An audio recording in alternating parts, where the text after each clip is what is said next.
সম্মানিত কাতার প্রবাসী ভাই ও বোনেরা, আসসালামু আলাইকুম রাহমাতুল্লাহ। আশা করি সবাই যে যেখানে আছেন, যে অবস্থায় আছেন, সবাই সুস্থ ও ভালো আছেন। বর্তমানে যারা ছুটিতে দেশে আছেন অর্থাৎ কাতারে আসার জন্য অপেক্ষা করতেছেন কবে ফ্লাইট খুলবে, আবার অনেকেই চেষ্টা করতেছেন কাতারে ফেরত যাওয়ার জন্য। তার জন্য আপনি অনুমতিপত্র বা রিটার্ন পারমিট নেওয়ার জন্য চেষ্টা করতেছেন কিন্তু নিতে পারছেন না। এই বিষয় নিয়ে বিস্তারিত আলোচনা করব। কিভাবে আবেদন করলে আপনি অতি দ্রুত রিটার্ন পারমিট পেয়ে যাবেন।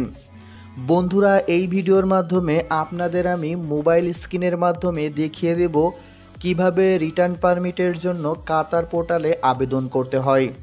তাই পুরো ভিডিওটি না টেনে দেখার অনুরোধ রইল।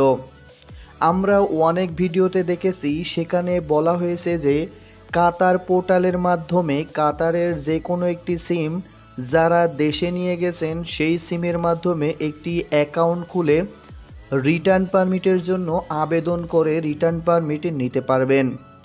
কিন্তু অনেকেই কাতার সিমের মাধ্যমে অ্যাকাউন্ট খুলেছেন, আবেদনও করেছেন, কিন্তু তাদের সেই আবেদন গ্রহণ করা হয়নি এবং রিটার্ন পারমিটও তারা পায়নি। যারা 6 মাসের বেশি দেশে আছেন কিংবা যাদের ভিসা ক্যান্সেলড হয়ে গেছে তারা অনেকেই টেনশনে আছেন। আপনি যদি কোম্পানির লোক হয়ে থাকেন সেক্ষেত্রে আপনি আপনার রিটার্ন পারমিটের জন্য আবেদন করতে পারবেন কিনা, আপনি আবেদন করলে সেটা গ্রহণযোগ্য হবে কিনা, এবং আপনি যদি ফ্যামিলি ভিসায় হয়ে থাকেন সেক্ষেত্রে আপনার আবেদন গ্রহণ হবে কিনা বা কার আবেদন করতে হবে, আপনি কোম্পানি ওয়ার্কার হলে কার আবেদন করতে হবে, চলুন প্রমাণ সহকারে আমি আপনাদেরকে দেখাবো। এখন মোবাইল স্ক্রিনের মাধ্যমে আপনি আপনাদেরকে কাতার পোর্টালে যেভাবে রিটার্ন পারমিটের জন্য আবেদন করতে হয় তা আমি বিস্তারিত দেখিয়ে দেব। তো চলুন আমরা মোবাইল স্ক্রিনে চলে যাই। প্রথমে গুগলের সার্চ বারে চলে যাব, সেখানে গিয়ে কাতার পোর্টালের অ্যাড্রেস লিখে সার্চ দেব। সার্চ দেওয়ার পর আমাদের সামনে এরকম একটি পেজ চলে আসবে। আমরা স্ক্রল করে নিচে চলে আসব।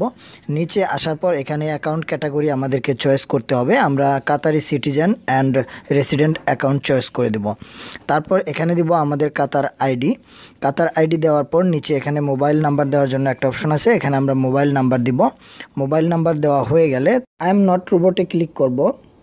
I am not robot click হয়ে যাওয়ার পর এখানে কন্টিনিউ ক্লিক করে দিব। আমরা এখানে যে সিম নাম্বারটি ব্যবহার করেছি ওখানে একটি ভেরিফিকেশন কোড চলে আসবে। এই কোডটি এখানে যে please enter the verification code, এখানে আমরা ওই ভেরিফিকেশন কোডটি বসিয়ে দিব। বসিয়ে দিয়ে আবারও কন্টিনিউ ক্লিক করব। এরপর আমরা চলে যাব দ্বিতীয় স্টেপে। দ্বিতীয় স্টেপে এখানে আমাদের ন্যাশনালিটি বাংলাদেশ দিয়ে দিব। তারপর এখানে নাম দিতে হবে, ইংলিশ অথবা আরবি যে কোনো একটি, আমরা ইংলিশে দিয়ে দিব। এরপর দিতে হবে জন্ম তারিখ, এখানে জন্ম তারিখ দিয়ে দিব। জন্ম তারিখ দিয়ে দেওয়ার পর এখানে আমাদেরকে দিতে হবে যে কোনো একটি ইমেইল নাম্বার। ইমেইল নাম্বারটি একবার দিব, এটাকে কনফার্ম করার জন্য আবারও লিখতে হবে। তারপর আমরা আবারও কন্টিনিউ ক্লিক করে দিব। এরপর আমরা চলে যাব পাসওয়ার্ড অপশনে।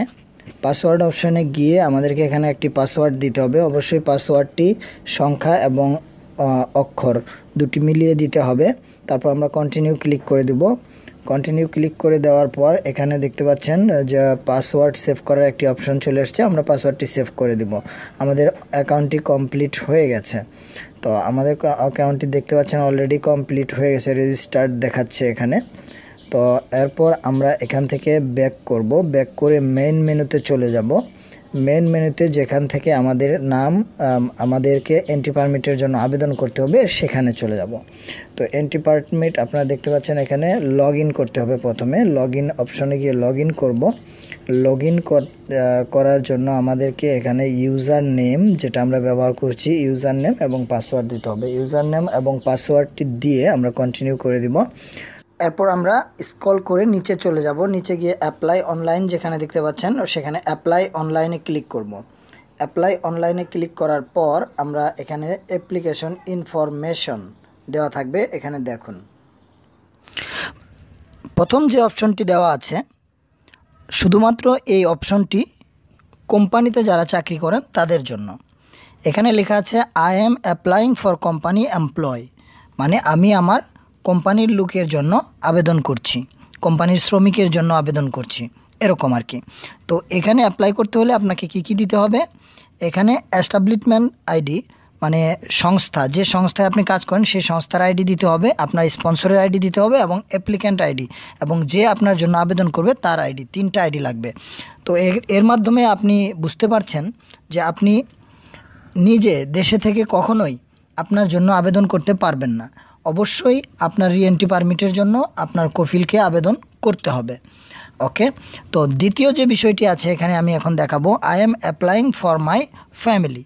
অর্থাৎ অনেকে আছেন কাতারে যারা ফ্যামিলি নিয়ে থাকেন, বউ বাচ্চা নিয়ে থাকেন, হয়তো করোনার আগে তাদের বউ অথবা বাচ্চা দেশে কোনো কারণে এসেছেন, বেড়াতে এসেছেন, এখন তিনি তাদের জন্য রিটার্ন পারমিটের আবেদন করবেন। তো তার জন্য এই দ্বিতীয় অপশনটি I am applying for my family.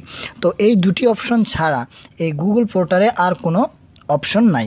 তো এর মাধ্যমে স্পষ্ট এটাই প্রমাণ হচ্ছে যে আপনি যদি রিএন্ট্রি পারমিট নিতে চান অবশ্যই আপনার বন্ধু অথবা আপনার স্পন্সরকে আপনার জন্য আবেদন করতে হবে। আপনি নিজে দেশে থেকে কখনোই আবেদন করতে পারবেন না।